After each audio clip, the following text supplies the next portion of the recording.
Greetings, Earthlings, Tech Boston Academicians. Welcome back. This is Chapter 1, Part 2 of Slaughterhouse-Five. When we left off, the narrator shared that when he comes to bed late at night, drunken, his wife asks what time it is. He writes, "She always has to know the time. Sometimes I don't know, and I say, search me." Let's keep our eyes on that theme of time and how Kurt Vonnegut kind of distorts and plays with this idea. Alright, without further ado, Part 2, Chapter 1, Slaughterhouse-Five. I think about my education sometimes. I went to the University of Chicago for a while after the Second World War. I was a student in the Department of Anthropology. At that time, they were teaching that there was absolutely no difference between anybody. They may be teaching that still. Another thing they taught was that nobody was ridiculous or bad or disgusting.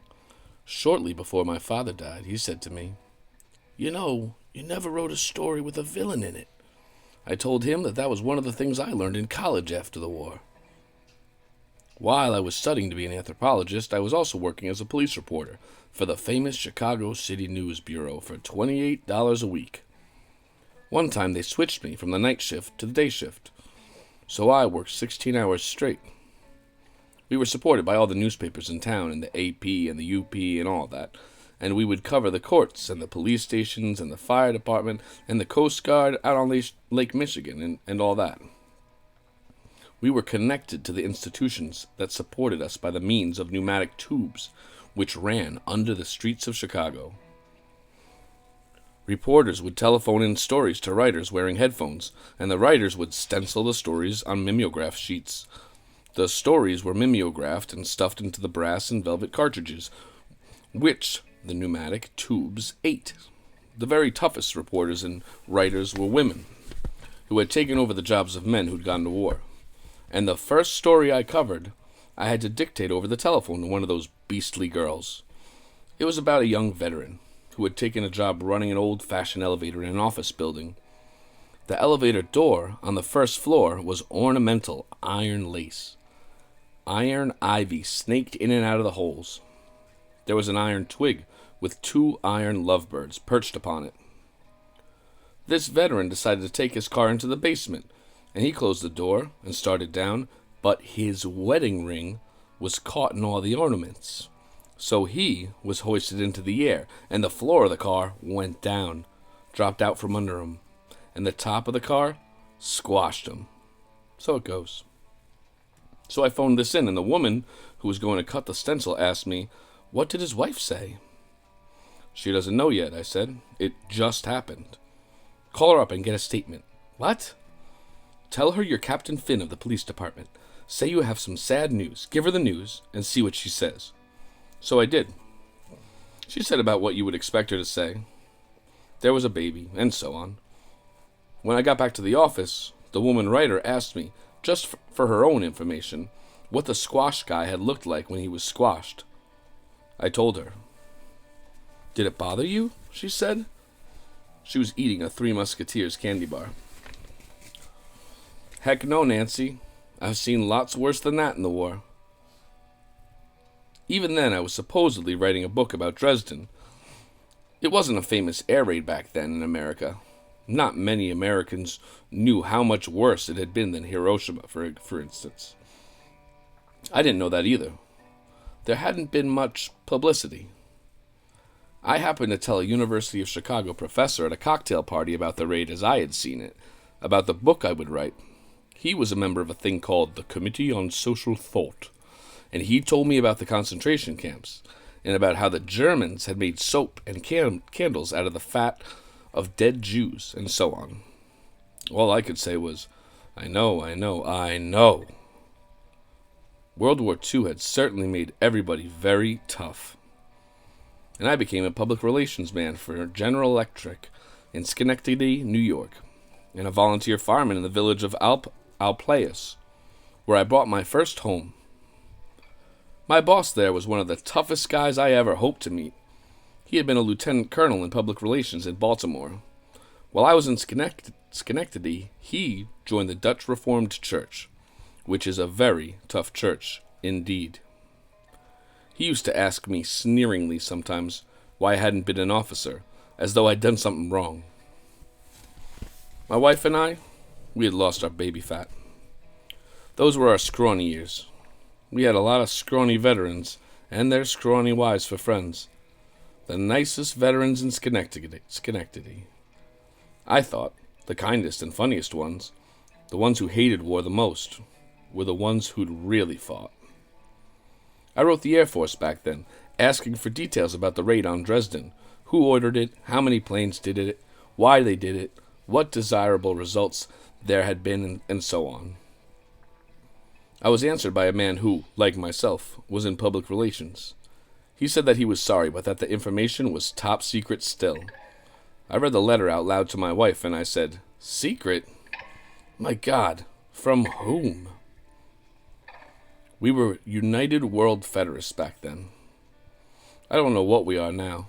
Telephoners, I guess. We telephone a lot, or I do, anyways, late at night.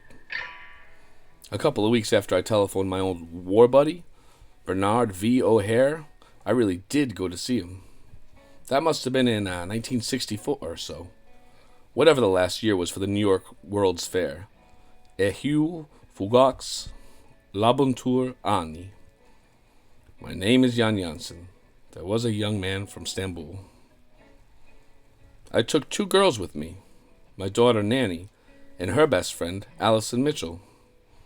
They had never been off Cape Cod before. When we saw a river, we had to stop so they could stand by it and think about it for a while.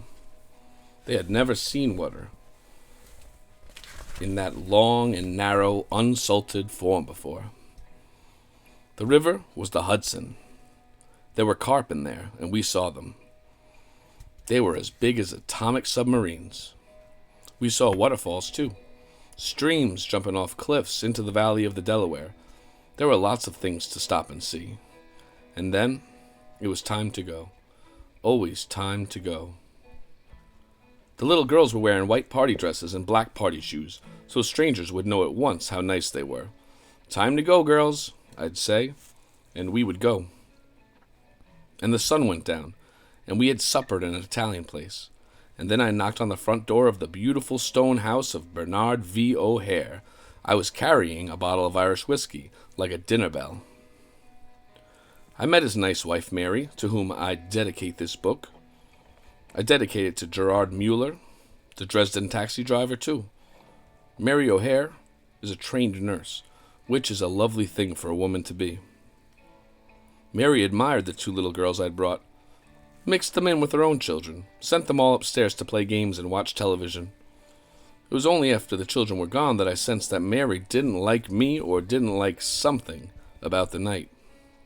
She was polite, but chilly. "It's a nice, cozy house you have here," I said, and it really was.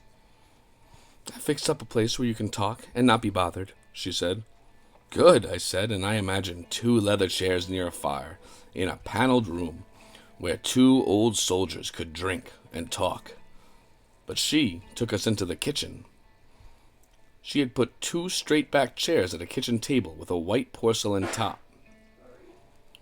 That tabletop was screaming with reflected light from a 200-watt bulb overhead. Mary had prepared an operating room. She put only 1 glass on it, which was for me.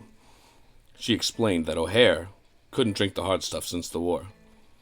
So we sat down. O'Hare was embarrassed, but he wouldn't tell me what was wrong. I couldn't imagine what it was about me that could burn up Mary so. I was a family man. I'd been married only once. I wasn't a drunk. I hadn't done her husband any dirt in the war. She fixed herself a Coca-Cola, made a lot of noise banging the ice cube tray in the stainless steel sink. Then she went into the other part of the house. But she wouldn't sit still. She was moving all over the house, opening and shutting doors, even moving furniture around to work off her anger. I asked O'Hare what I'd said or done to make her act that way. "It's all right," he said.